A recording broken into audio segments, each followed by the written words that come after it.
So the next session will include 3 hot topics that were considered of particular interest for the MTM Vision Group for further developments. And the first talk will be given by Risa on diabetic retinal disease in youth with diabetes. The second one will be given by myself on patient-reported outcome measures, roles in diabetic retinal disease care and research. And the third one will be given by Paolo Silva on telemedicine and AI for diabetic retinal disease screening and triage, current state and future directions. Thank you again for the opportunity to share some of our insights on pediatric diabetic retinopathy in youth. My disclosures.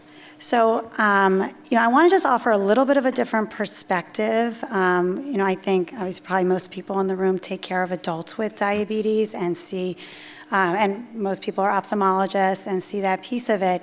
But on the early end, I just want to share a little bit about what we're seeing in the pediatric side before the kids become adults and come to you. So I'm just going to run through a few quick things. Current state of pediatric diabetes, the prevalence of diabetic retinal disease in youth, and then some of the early features of diabetic retinal disease, and I'll show you some of the images from our real-world studies that we've been conducting with NEI support. So just briefly, the incidence of type 1 and type 2 diabetes in youth has been increasing. In type 1, it's increased by about 20% over the last 2 decades, and in type 2 diabetes, there's been about a 30% increased incidence. And these numbers are projected to continue increasing, so we definitely have a lot of kids to take care of, and because of the risk for complications later, there will be more complications to take care of as well. So now I just want to talk about diabetic retinal disease. So, historically we felt that the prevalence of diabetic retinal disease in pediatrics, particularly type 1, is fairly low, especially in the pediatric and adolescent years. The SEARCH study and Today study have suggested 3 to 6% for type 1 diabetes. And in early type 2 diabetes, the SEARCH study as well as the early part of the Today suggested 9 to 14%. And we know that, similar to adults, a longer duration of diabetes, poor glycemic control, and I'll just point out that based on the T1D exchange data, less than 20% of youth meet the ADA goals for A1C of less than 7%. Okay, so less than 20% are meeting that goal. Having higher blood pressure, as well as elevated cholesterol. And this is data from the SEARCH study, which is also a national data set, prospectively collected. And really what I want to highlight from this slide, and I've made it red on the slide for you, is that youth onset type 2 diabetes has a higher age-adjusted prevalence of complications in diabetic kidney disease. Retinopathy, you can see 9% compared to 5% in type 1 diabetes, as well as other diabetic-related complications. What we learned about a year and a half ago from the Today 2 study, which was the follow-up to the Today study, was that more than 50% of youth onset type 2 diabetes, and this is at a duration of about 10 years. These adolescents, young adults are at a mean age of about 25. More than 50% of them have some form of diabetic retinopathy. And I think we were all really surprised by this data, and I also included on the left side of this slide, you can see that in this population of youth, and I'll just tell you one brief thing about the baseline. This group of youth onset type 2 was not on insulin when they entered the Today study. If we look at our data now for youth onset type 2, I would say that in most practices, more than 50% of the kids are on insulin, okay? So that really confers a bigger, a more severe disease course. So if this is where we ended up with our youth onset type 2 in the Today study, who started off insulin, A1C average of 7%, and compare it to what the population of kids we're seeing now, we're probably going to be seeing even more complications. And in this study, 80% of the now young adults had at least one complication from type 2 diabetes. This just shows some of the other tables from the Today 2 study that I think just really highlights that this is a systemic disease. This affects, their kidneys, nerve disease, and a lot of them also have hyperlipidemia, hypertension. So a lot is going on here with these kids. I think one of the other, benefits that we see and potentially modifiable risk factors that we need to learn more about, and I think we just heard, is that the state of diabetic retinal disease is probably different now than it was, 50 years ago, because we have new technologies. So on this slide, I have all the pictures of advanced diabetes technologies. If you're on a pump now and you're a child with type 1, you're on an automated insulin delivery system. Very few people are using simple pumps anymore. And we from our site and other sites have shown improved glycemic control with these systems. We have shown that actually a group of us from Hopkins and Texas Children show that kids who are using pumps have a lower odds of developing diabetic retinopathy. And we've also now looked at adults using CGM and shown that they also have a lower odds of developing diabetic retinopathy. So probably some of these newer technologies are going to be helpful in the course of developing diabetic retinal disease and type 1. And then we have this whole new, arsenal of drugs in type 2 diabetes with the GLP-1s, SGLT2s, which we are just beginning to use in pediatric type 2 diabetes, but of course in the adult world has been shown to have a lot of cardiovascular benefits as well as improving diabetes and weight loss. And we really don't know at this point whether these are going to modify the disease process for our youth onset type 2. So I want to now share a little bit, now that you sort of have a sense of where we are in the state of diabetic retinal disease for pediatrics, just some images from studies. So I'll just briefly share a little bit about the work that we're doing at Hopkins that has sort of led us to, sort of obtain some of these images. So generally in the pediatric world, you heard from Ryan earlier that, so we start screening our kids for diabetic retinopathy if you're type 1 and you're over the age of 11 and are in puberty. And if you have type 2 diabetes, you get screened immediately and then yearly. Unfortunately, compliance with the recommended screening is fairly low, and particularly in minority and underserved youth.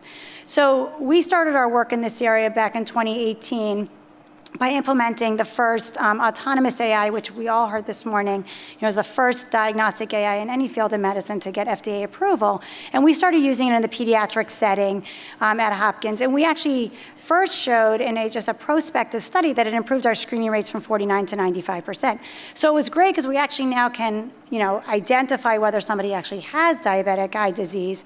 And this was really the first use of this system in the pediatric population. And in this study, we also looked at the sensitivity and specificity, really the diagnostic accuracy, and we showed that it was safe and effective to use in the pediatric population. But we really wanted to determine whether this would close our care gaps, because again, we just really have this problem, and we talked about this earlier as well, is that people are just not getting screened. So we're not actually identifying the people who have disease that actually need to get to treatment.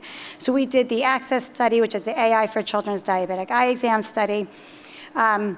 And I'll just briefly highlight this because it shows where we get these images, but on the left side of your screen, we did a randomized controlled trial where we randomized patients, pediatric patients, to either usual care, which is I say, please go to your eye doctor, get a diabetic eye exam, or we'll do AI at the point of care. We'll give you a result in the next 10 minutes. So in the end result of the study basically showed that in the usual care group, 22% of the patients actually completed their diabetic eye exam at their eye care provider, and 100% of the kids had it done in the AI group at the point of care. In this study, we had given them 6 months to do their follow-up, because in pediatric diabetes, we actually see our kids every 3 months, so this was the equivalent of 2 follow-up visits. So in this study, we showed that it can close our care gaps. We can get more people screened, which is great. But we also wanted to see if we could sort of mitigate the disparities in screening that exist between white and non-white youth, which in Baltimore can be an issue for disparities, and we really wanted to close that gap. So this is just some preliminary data from the Access 2 study, which basically shows our screening rates before and after implementation of autonomous AI screening. And here, you can see on the low, probably is very small, on the left side is white youth, and you can see that they went from a pre-screening rate of 83% to 99%, and in the non-white youth went from 64 to 99%. And our endpoint here is to demonstrate equivalence in screening such that we actually get everybody screened. So you can see that we are working towards this goal. The study is not complete yet, so hopefully more results to come.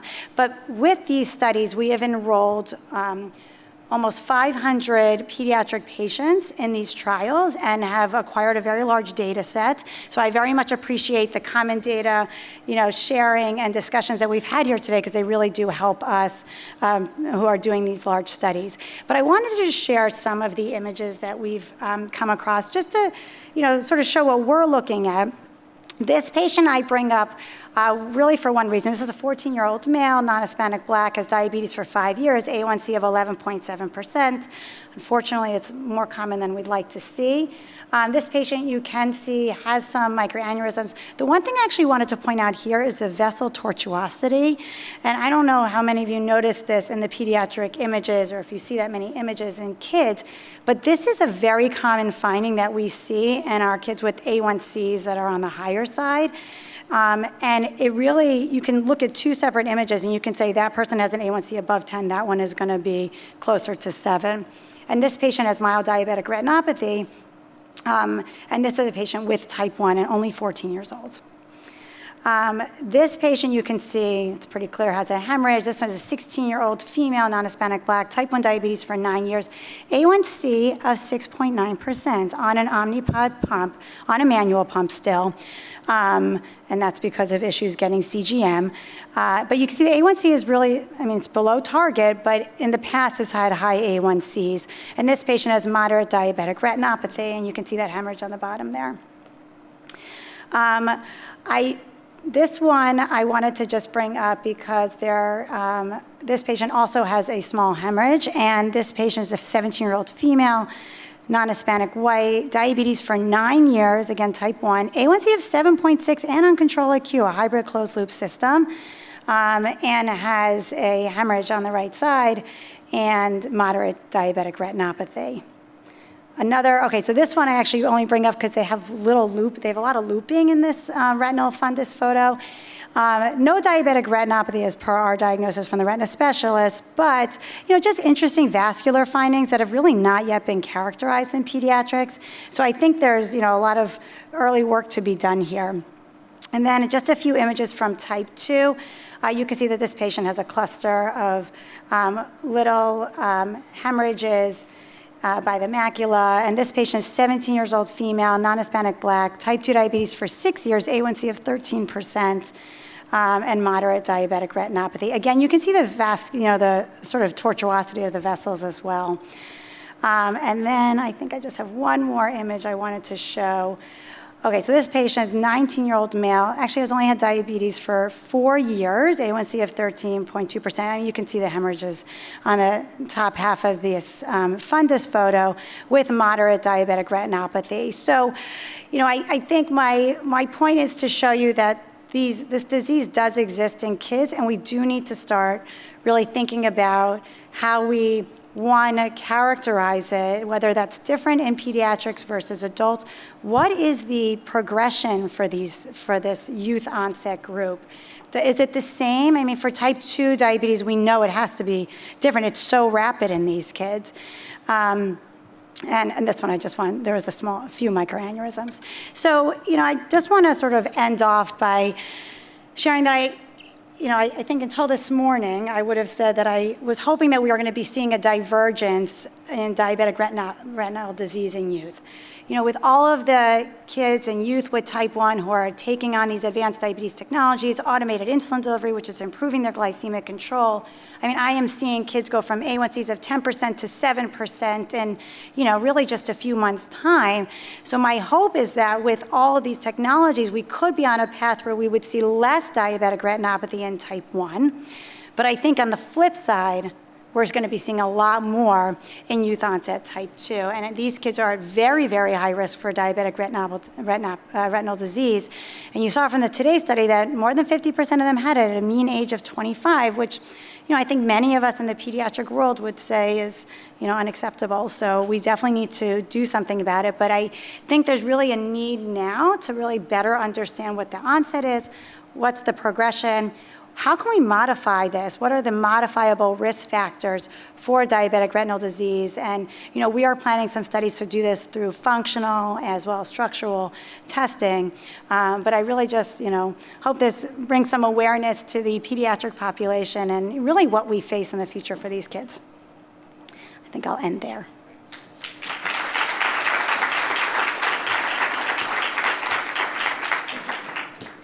So the patient-reported outcomes measures roles in diabetic retinopathy or diabetic retinal disease care and research. These are my financial disclosures, non-relevant to this presentation. So as elegantly stated several years ago by Jennifer Sun in this publication, there are several limitations of the current staging system of diabetic retinopathy, including the impossibility to quantify the neurodegeneration and also evaluate in detail the far periphery, but also the current staging system does not take into account the patient's quality of life. So the patient-reported outcome measures, or PROMs, are commonly used to measure the health-related quality of life. They can be generic, like general health. They can be symptom-specific, like vision, or disease-specific, for example, regarding diabetic retinal disease. And they can be delivered either as questionnaires or utilities, that can be used to generate the quality-adjusted life years, combining the quantitative and the qualitative into a single index using a utility score. The questionnaires comprises a set of items or questions that can be scored, and this scoring can be derived either from sum up or as the average score, and this score can be used or as the endpoint or outcome in clinical trials.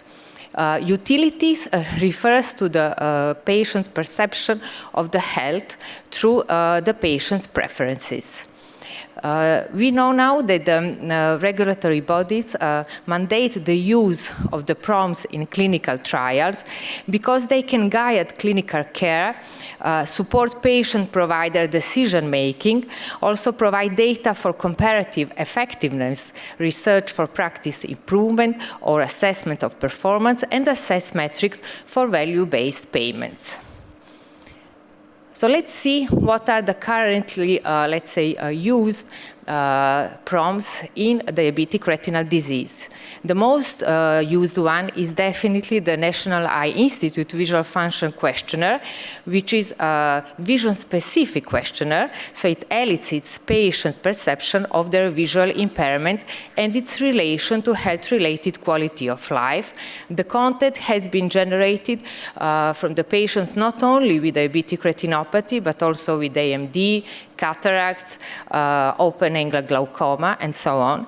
And it contains one general health item and 11 vision-specific domains. It has the scoring from 0 to 100, and the higher scores indicate better functioning or well-being. It showed consistent correlation with visual acuity in diabetic retinal disease, and a change of equal or more of 6 points is reported to reflect a clinically meaningful change in diabetic macular edema. The sensitivity of this questionnaire has not been evaluated for earlier stages of DRD. So we know that it has numerous pros, such as it is readily available for the use at no cost. It is also available in different languages, and it is relatively quick to administer. However, it contains very few items in each subscale. It does not evaluate other aspects of vision-related quality of life, such as, for example, low luminance vision. It would need to be extended to more focus groups, so to evaluate different severity levels of diabetic retinopathy, especially at the early stages. When used in clinical trials, it has high costs, and it should be considered to administer it in an electronic format, and it has not been approved by regulatory bodies as an endpoint in trials. The other vision-specific questionnaire is the 28-item IVI that evaluates the impact of visual impairment from any eye disease on vision-related quality of life. It contains 3 domains, so mobility and independence, emotional well-being, reading and accessing information. And also here, the higher scores indicate better vision-related quality of life outcomes. It can be easily implemented both in high and low resource settings. It is relatively quick to administer. However, it's not specific to DRD and provides the measurements of only 3 quality of life domains.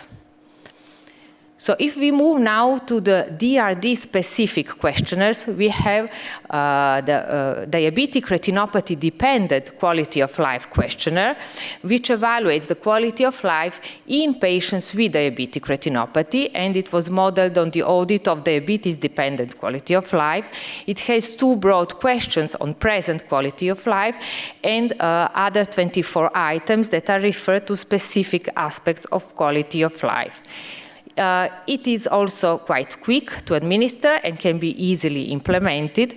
However, it has a problematic scoring system, and a major of responses categories are not enough utilized, and it has disordered category thresholds.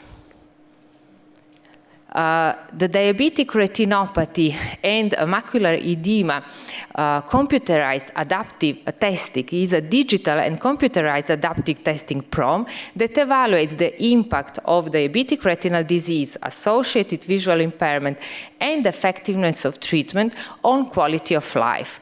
It contains 279 items within 10 quality of life item banks, which you can see in this table. And also here, the higher scores indicate better quality of life outcomes. It is also quite fast to administer, and it is ready to be used. It can be even administered at home. However, it can be less accessible for low resource settings, as it requires the internet connection and the presence of the tablet. And it also has not been approved by the regulatory authorities. And the items of these questionnaires are administered from the item bank by the CAT system using an algorithm based on the item calibrations and patients' responses to all previous items. And you can see here circled in red that some specific domains, these 4 domains, for example, were related, the scoring of these domains were relating to the increasing severity of diabetic retinopathy. So the scoring diminished with increasing severity of diabetic retinopathy. If we think of the utilities, the generic utilities, we have the European Quality of Life Questionnaire, 5D or 3D, and it is a multi-attribute utility instrument that measures generic health-related quality of life. It has 5 health dimensions, and each can have 3 or 5 levels of severity.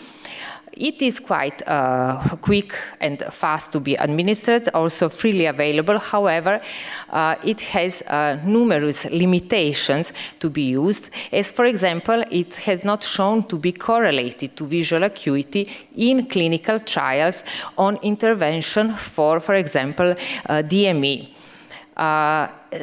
Even if still now it is the most used generic utilities in diabetic retinopathy. The short form 6D, which can be also easily, let's say, calculated or derived by the other forms, like short form 12D and 36D, is a preference-based single index measure of health calculating qualities. It has 6 dimensions, each with 4 to 6 levels of severity. And even if it is also quick to use and freely available, it is not sensitive to differentiate people with and without diabetic retinopathy, and there is no evidence that it can accurately correlate with DRD. The vision-specific utilities, for example, like the Health Utility Index has 9 dimensions, each with 5 or 6 levels of severity. It correlates more with visual acuity, and it correlates quite well with the results of the National Eye Institute WFQ25. However, it needs a license to be used with associated costs. It is also lengthy to be administered, and also it has a complex scoring system. The Vision and Quality of Life Index is a descriptive system derived from the assessment of quality of life 7D. It has 6 dimensions of self-reported vision-related quality of life.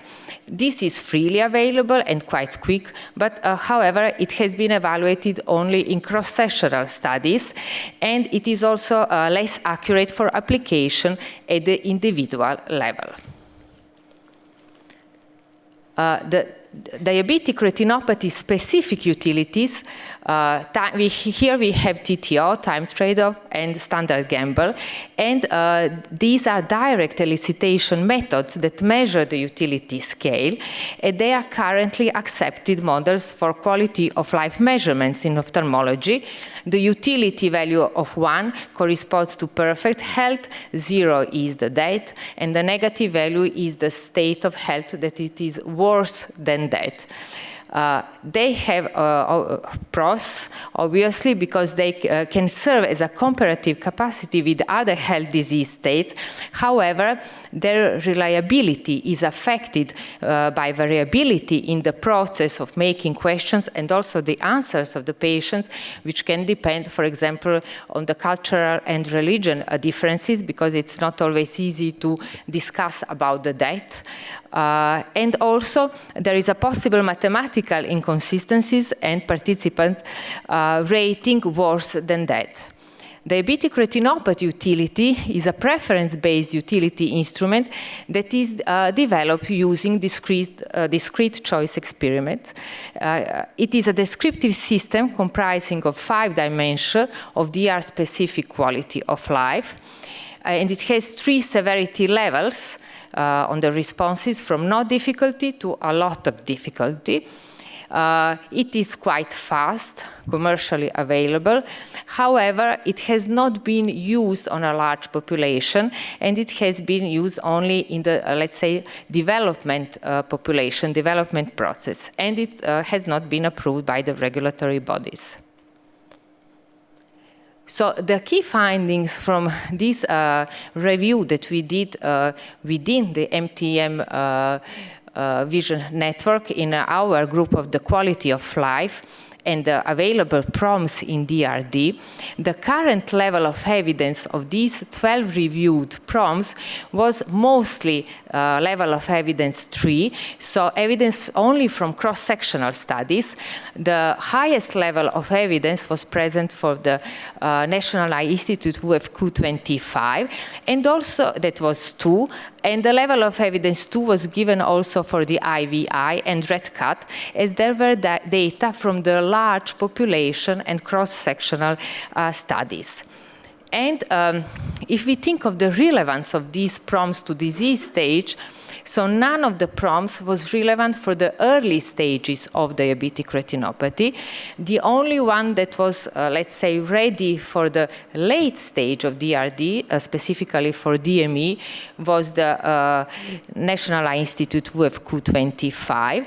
and the potential ones were the red cut, red D-qual, EQ5D, and DRU, but they would need significant research to be developed and studied more. That would imply more than 5 years of research.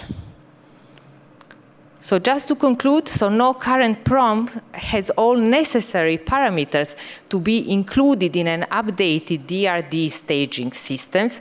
We have seen which ones could be potential.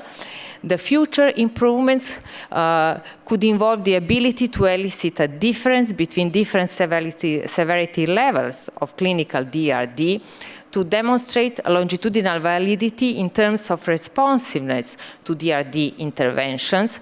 Also, further validation for early structural or functional changes that precede visual acuity changes would be needed, and also need to move to computerized systems, for example, such as the CAT, and digital administrations. So definitely novel digital solutions, including also virtual reality, or changing to existing validating prompt questionnaires, and application of utilities to patient-centered outcomes are some of the areas of the key interest. And with this, I have finished. Thank you for your patience.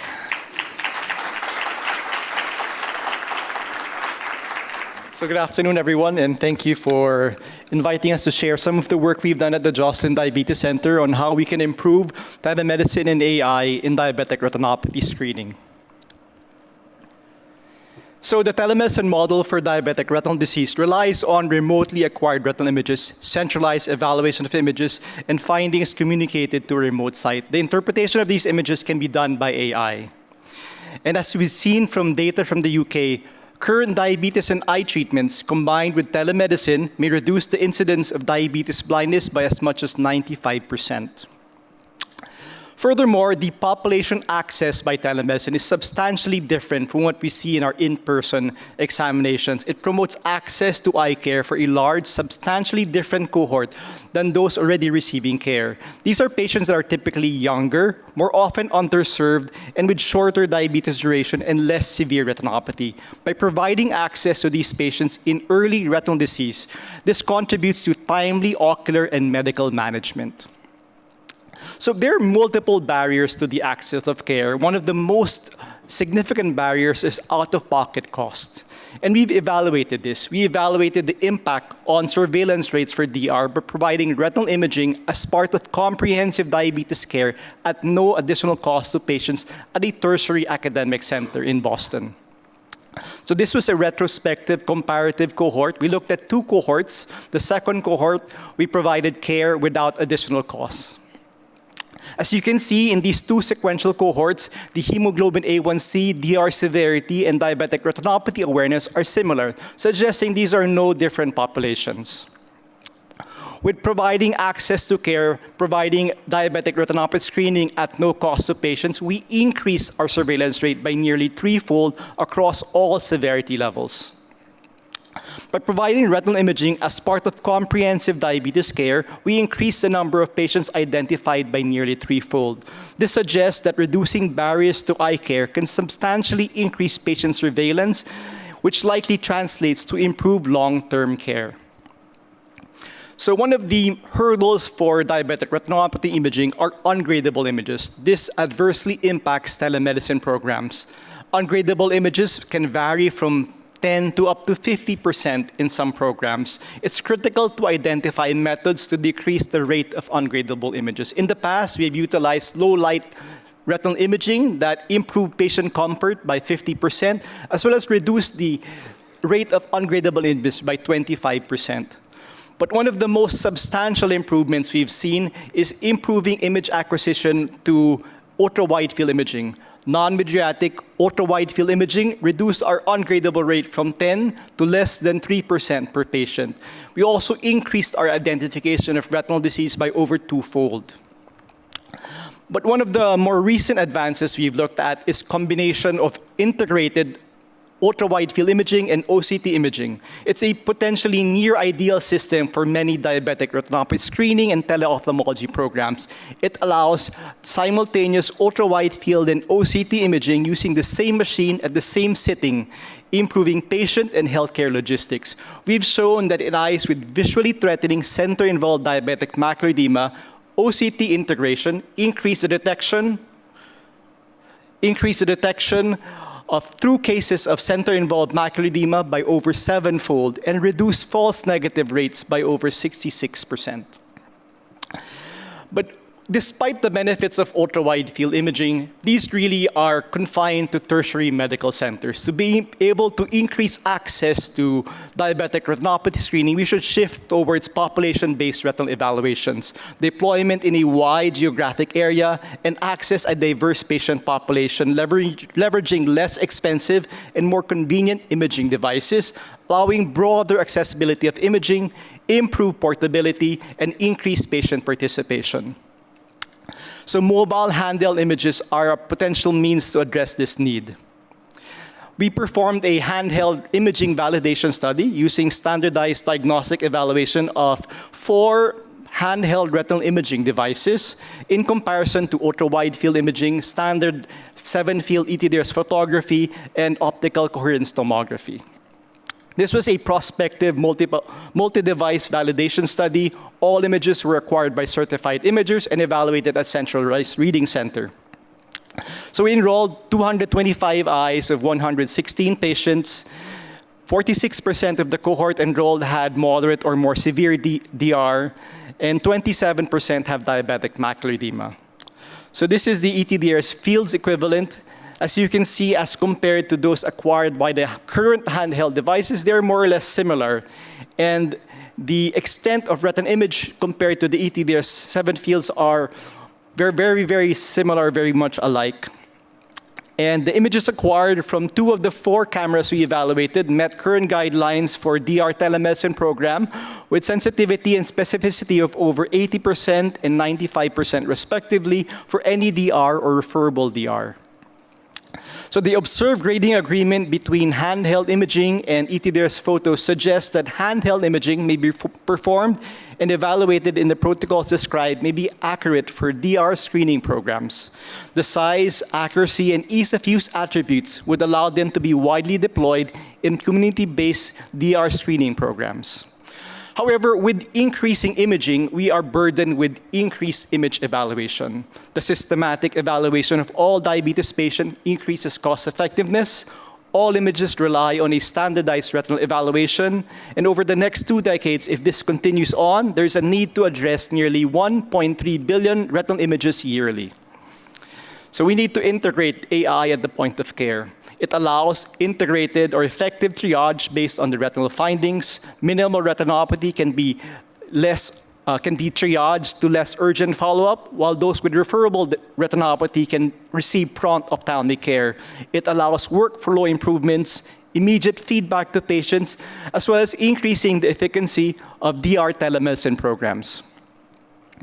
So we performed a real-world assessment of integration of AI at the point of care. We evaluated the efficiency and care improvements achieved by integrating AI at the point of care in a community-based diabetic retinopathy screening program. So this was a prospective comparative study. We used handheld multi-field retinal imaging with the Aurora Retinal Imager, standardized protocol for image acquisition, AI assessment, as well as reading center assessment of the images. So we evaluated 5,585 eyes from 2,794 adult diabetes patients. 26% of this cohort had retinopathy, and referable retinopathy was present in 17.5%, and vision-threatening retinopathy was present in 7.5%. So you can see in this table, we are comparing this with the automated system that are currently FDA approved. But it's very important that when I put this slide up, this is not a direct comparison, just a reference for comparison looking at the performance of the different systems. So with the point-of-care AI, they're very comparable with the current FDA-approved algorithms. One thing I want to stress is the high AI failure rate for the point-of-care system. Nearly 5 to up to 8-fold compared to the FDA-approved systems. So why is this? So potentially there's underrepresentation of these retinal images from current databases that train AI models. We looked at a different cohort, not in the US, it's a Filipino population, looking at a different imaging system, which is handheld images. So this recurrent underrepresentation potentially increases the risk of unknown machine learning biases. 172 countries, totaling 3.5 billion people, do not have a publicly accessible ophthalmic image datasets. Most of the image datasets are from East Asia, South Asia, and white populations. This increases the possibility of sampling bias and poor generalizability for global AI machine learning studies. So what did we do? We performed our own models. We used automated machine learning, which is development of code-free deep learning models that can decrease the barrier to use AI to address relevant clinical needs. This is particularly useful in low resource settings where the financial incentive for commercial ventures is low, but the clinical incentive is high.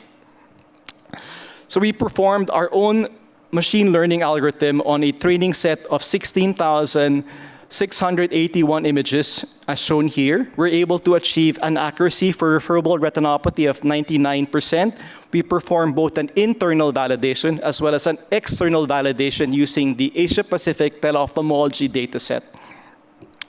As you can see here, the performance of the customized AutoML in our population as compared to both the internal and external validation remain very good and comparable to current systems. But the future for AI development is really predictive individualized modeling. The prediction of retinopathy risk is really integrated into the clinical care decision-making process and lies in part to the clinician experience and medical knowledge. Artificial intelligence algorithms may provide improvements to this process. Our goal is really to be able to predict development or progression using color fundus photographs with or without systemic risk factors. So we developed and validated a machine learning algorithm for diabetic retinopathy progression from ultra-wide field retinal images. The ultra-wide field retinal images were labeled for baseline DR severity and progression. We used a total of 9,970 unique images that were split in the train, optimize, and testing set. Progression in this cohort was defined as one or more steps of worsening on the clinical ETDR severity scale. This data set had 8 classes as shown here. Class imbalance was addressed during model building using data augmentation techniques. Validation was performed on a 1,994 image set from the same patient population, but not used in model development. The outcome measures were the area under the curve and sensitivity and specificity. So for this particular model, we wanted to be able to use it to potentially safely extend intervals for follow-up by identifying eyes at increased risk for progression. The model achieved a classification test AUC of 0.967. It predicted labels for 91% of the images that were either correct labels or were labels with greater severity levels. So exact agreement was seen in 76% of the images with a weighted kappa value of 0.84 against the validation set. The algorithm identified exact or more severe DR severity level in 91% of eyes, focusing particularly on eyes with mild or moderate NPDR at baseline. We can see that we can achieve a sensitivity and specificity of 0.92 and 0.97 for mild NPDR, and 0.89 and 0.83 for moderate NPDR. So these findings demonstrate that the accuracy and feasibility of using machine learning models for identifying diabetic retinopathy progression developed using ultra-wide field images. Potentially, the use of machine learning algorithms may further refine the risk of disease progression and personalize screening intervals that may reduce costs and improve vision-related outcomes. So in the future, expectations will change. Technology will allow us to think in ways not previously possible.